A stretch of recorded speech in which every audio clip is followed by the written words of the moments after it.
Okay. So for those of you who don't know, hydraulic fracturing, commonly known as fracking, is the process of shooting fluid into the ground at high pressure and releasing it into shale rock in order to collect the natural gas it withholds. The fluid that goes into the ground, however, is in pure H2O.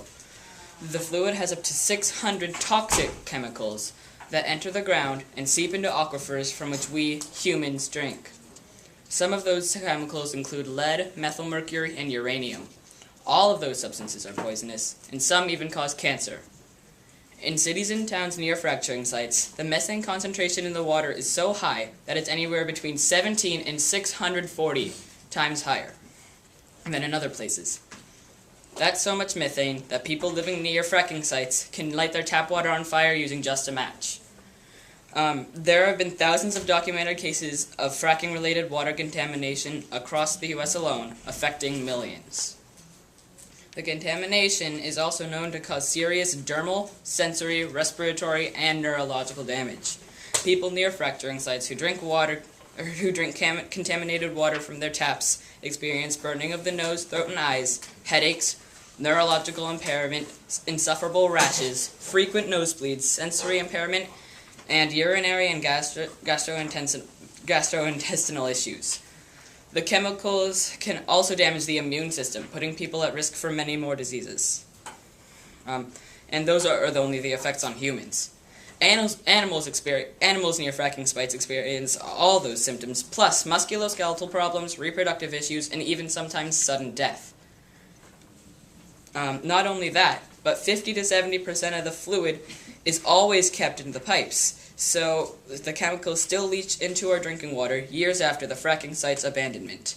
Those chemicals don't just seep into our aquifers, but they are also released into the air as gases, disgustingly polluting our atmosphere, hence destroying life all around the ecosphere.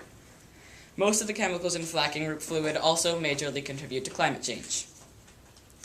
Another reason that hydraulic fracturing is an environmental problem is that it wastes water, tons of water. There are around 500,000 fracking sites in the U.S. alone. At 8 million gallons of water per fracture, and an average 18 times a well can be fractured, that results in 72 trillion gallons of water to run America's current gas wells. That amount of water could restock California with enough fluid to end its water shortage and supply a human enough water to drink for 15 billion lifetimes. And with California withholding 1/10 of our gas wells, you'd think that they'd be cutting down on water usage too, right? Wrong. Oil companies are using and wasting water more often than before the drought started. So why do they get away with this? The obvious reason is money. Oil companies make a lot of money, so they have to pay a lot of taxes. In fact, in California alone, oil companies give $20 billion in taxes. Fracking companies give $20 billion in taxes a year. This results in unregulated,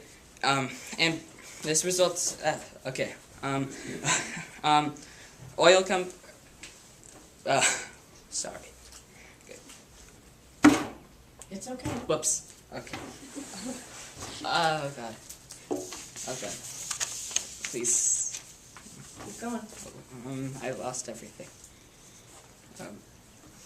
Fracking has been not only unregulated, but promoted by the California government because of the gain it produces, despite the lives affected. Now, one thing oil companies say is that fracking is important to America because it makes us independent from the countries from which we buy natural gas, but that is not the case. Fracking in America produces 300,000 barrels of natural gas a day, about 109 million a year. But America uses around 6.4 trillion barrels of natural gas a year. That means that America produces less than 1.7% of the natural gas we consume. That number is so insignificant, we'd have to make another 25 million gas wells in America, 2.5 million in California alone, if we really wanted to be self-sufficient. The end of fracking starts with you. There is a petition on CaliforniansAgainstFracking.org that, if enough people sign, will pass a law on inspection quality and frequency and will surely close down most, if not all, fracking sites in California. Just go to CaliforniansAgainstFracking.org, go to the Take Action section, and you'll be able to see the petition. It's time for change. Water is a human right. Thank you for